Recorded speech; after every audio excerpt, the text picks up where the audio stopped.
Olá pessoal, tudo bem? Eu espero que vocês tenham gostado da videoaula número 1 de marketing. Agora a gente passa para a videoaula número 2 do curso de microempreendedor individual da disciplina de marketing. Eu não preciso mais me apresentar, mas eu vou dizer meu nome. Eu sou o professor Romário Silva Ribeiro e a gente vai continuar mergulhando nesse mundo maravilhoso que é o marketing. Vamos lá? Bom, o que nós vamos fazer na videoaula de hoje? Na videoaula anterior, a gente trabalhou as unidades 1 e 2 e nesta videoaula a gente vai trabalhar as unidades 3 e 4. A unidade 3 ela é referente à pesquisa de mercado e o comportamento do consumidor, e a unidade 4 a gente vai trabalhar uma explanação geral sobre o direito do consumidor. Vamos continuar mergulhando nesse mundo maravilhoso do marketing? Pronto. Na unidade 3, a gente trabalha sobre o mercado, a pesquisa de mercado e o comportamento do consumidor. Lembra que a gente viu a segmentação do mercado na videoaula anterior, que era o segundo capítulo, a segunda unidade, aliás? A gente trabalhou a segmentação do mercado. Agora, depois que a gente já viu essa segmentação do mercado, a gente vai atuar numa pesquisa de mercado. Mas o que seria essa pesquisa de mercado? Qual a importância dessa pesquisa de mercado? Porque eu, enquanto microempreendedor individual, preciso fazer esta pesquisa de mercado. Calma, bora lá.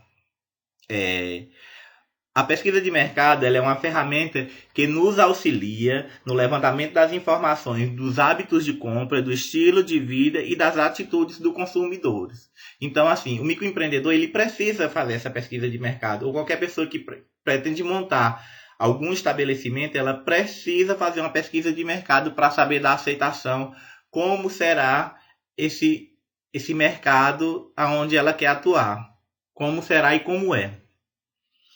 Sabendo disso, qual é a importância? A importância, de fato, como a gente viu, é conhecer o mercado consumidor. E aí eu vou entender as necessidades e as expectativas.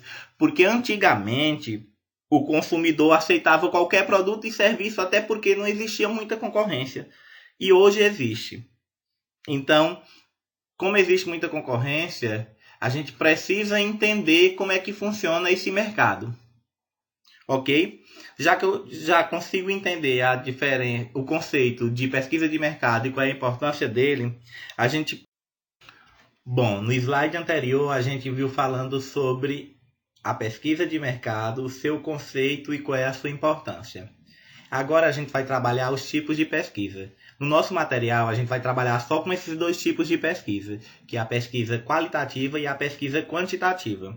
Ainda existe a pesquisa experimental e a pesquisa de satisfação, mas como no nosso material que foi selecionado só tem esses dois tipos de pesquisa, a gente vai trabalhar só com esses dois tipos de pesquisa. A pesquisa qualitativa, como o próprio nome já diz, de qualidade, ele vai fazer uma análise psicológica que afetam o consumo. Quais são os fatores que afetam, psicológicos que afetam o consumo? Por que as pessoas vão comprar? Ele vai tentar explicar essas atitudes, com a explicação das atitudes, e é difícil fazer a quantificação. É difícil de você conseguir medir. Já as pesquisas quantitativas, como o nome já diz de quantidade, ela vai fazer uma análise descritiva do comportamento da compra.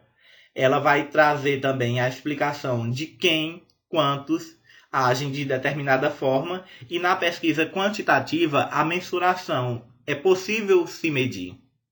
Já na qualitativa não é difícil. Pode se medir, mas é difícil. Entendido esses tipos de pesquisa, pessoal, a gente passa agora para o processo de pesquisa. Como é que funciona esse processo de pesquisa? Quantas etapas são e quais são essas etapas? Nós temos 4 etapas e agora a gente vai ver sobre essas etapas. A primeira etapa é a definição do problema e o objetivo da pesquisa, que é fundamental definir de forma clara qual é o problema. Sem isso, as respostas encontradas seriam inúteis, podendo até levar a decisões erradas. O passo seguinte é constituir a definição do objetivo da pesquisa, ou seja, a definição dos resultados que se pretende atingir com a pesquisa. Por exemplo, aqui é como se fosse assim, você precisa saber aonde você quer chegar. Você precisa definir o seu problema e saber aonde você quer chegar. Porque você não vai trabalhar de forma aleatória, então você precisa definir o problema e os objetivos. Passando da etapa 1, a gente vai para a etapa 2, que é o desenvolvimento do plano de pesquisa para a coleta de informações. Aqui vai incluir o detalhamento dos métodos específicos da pesquisa, as formas de contato, os planos de amostragem e os instrumentos da pesquisa. Depois que você já definiu o problema e os objetivos, você só vai desenhar como isso vai acontecer. Passando da etapa 2, a gente passa para a etapa 3, que a etapa 3 é a implementação do plano de pesquisa. Essa etapa ela envolve a coleta de dados e o processamento e análise das informações obtidas. Pronto. Você já vai coletar os dados e já vai fazer o processamento e análise das informações obtidas na pesquisa. Na etapa 4, você vai fazer a interpretação e a comunicação dos resultados.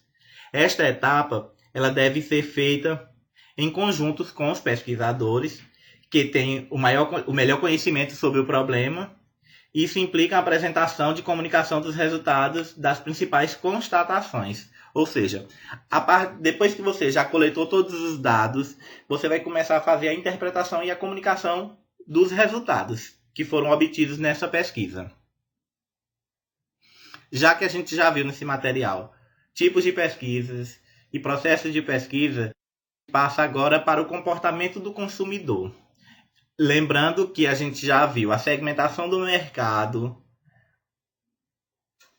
o tipo de pesquisa, a pesquisa de mercado, agora a gente vai entender esse comportamento do consumidor. Qual é a motivação de uma compra?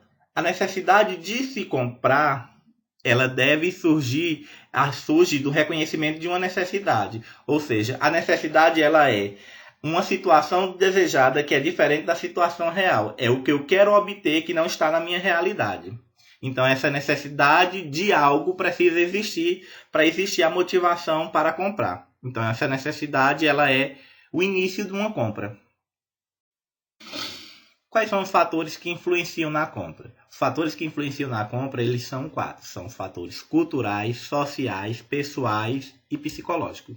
Os fatores culturais, eles são influenciados pela nossa própria cultura, a nossa subcultura e a nossa classe social. Então, todos esses elementos, a cultura onde a gente vive, a nossa classe social e a nossa subcultura, eles acabam influenciando na compra, no processo de compra, porque você acaba vendo isso no dia a dia, na sua cultura, e você acaba passando por um adestramento dos indivíduos. O nosso grupo social passa por um adestramento dos indivíduos.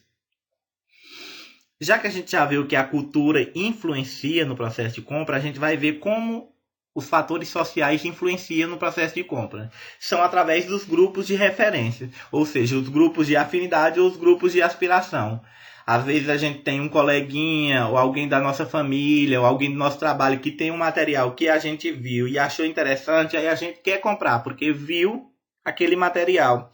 Ou às vezes um grupo de aspiração, aonde eu quero chegar. Um determinado grupo, aonde eu quero chegar, possui um material e eu já quero ter aquele material também. Outro fator que influencia nas compras são os fatores pessoais, que é a idade, o estágio de vida, a ocupação, a situação econômica, a personalidade e a autoimagem. Esses fatores eles vão influenciar nas compras.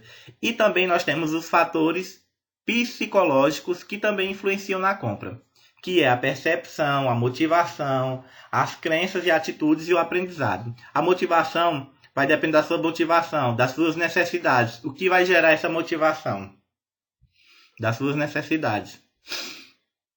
A gente já viu falando sobre o comportamento do consumidor. Agora a gente vai ver uma coisa rápida aqui, uma explanação rápida sobre a teoria geral do direito do consumidor.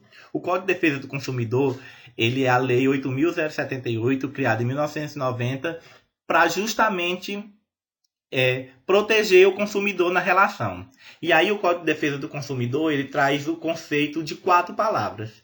Essas palavras são consumidor, para a gente entender quem é o consumidor, que é toda pessoa física ou jurídica que adquire ou utiliza produto ou serviço como destinatário final. Então, é todo aquele que vai adquirir ou utilizar um produto e serviço.